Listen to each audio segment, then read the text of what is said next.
Pengemudi ojol kembali menggelar demonstrasi di depan gedung DPR RI, Senayan, Jakarta Pusat pada Rabu, 17 September 2025, lalu.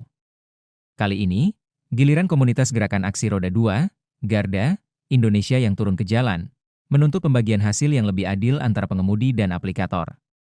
Aksi ojol menuntut bagi hasil dan regulasi yang jelas kepada pemerintah maupun aplikator tersebut jelas bukan yang pertama kali. Isu kesejahteraan bagi ojol telah disuarakan sejak lama, bahkan telah melalui demonstrasi yang berjilid-jilid. Namun saat ini, regulasi mengenai kesejahteraan mitra ojol melalui RUU Transportasi Online diakomodir DPR. Perwakilan massa ojol berdiskusi dan bertemu langsung dengan sejumlah pimpinan DPR RI. Dari pertemuan itu, DPR setuju mengakomodir tuntutan untuk memasukkan RUU Transportasi Online ke dalam Prolegnas 2025 hingga 2026. RUU itu nantinya akan memuat mengenai perubahan potongan tarif antara pengemudi dan perusahaan aplikator. Besarannya disebut ojek online mendapatkan sebesar 90% dan perusahaan aplikasi maksimal 10%. Nilai itu pun menjadi kenaikan bagi pengemudi ojol, yang dalam regulasi Peraturan Menteri Perhubungan, Permenhub, menetapkan besaran potongan bagi ojol mencapai 20%. Namun DPR RI meminta waktu untuk melakukan pembahasan mengenai RUU Transportasi Online lebih lanjut. Untuk mengisi kekosongan selama masa pembuatan RUU, DPR bersama Presiden Prabowo disebut akan menggarap draft Peraturan Presiden, Perpres, yang isinya mengakomodir tuntutan RUU Transportasi Online.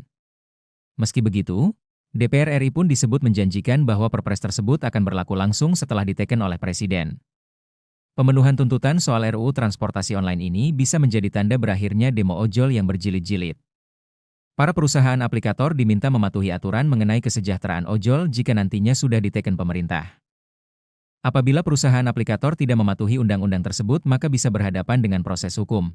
Sejumlah pengemudi ojol ada yang memilih untuk tetap bekerja dan tidak mengikuti demo. Salah satunya Daryanto, 34, pengemudi ojol asal Jati Bening, Bekasi yang mengaku harus tetap bekerja untuk memenuhi kebutuhan keluarganya. Alasan lain Daryanto memilih tetap on bid adalah karena merasa kecewa tak pernah ada perubahan dari demo ojol yang sudah berjilid-jilid.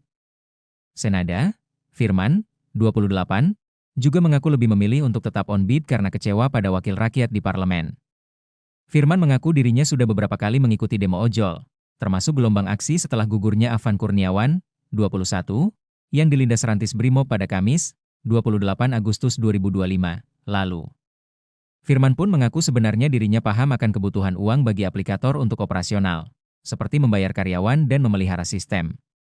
Namun, menurutnya kebutuhan tersebut tak harus berarti memeras keringat pengemudi ojol di jalanan tanpa bayaran sepadan. Jangan lupa subscribe ya!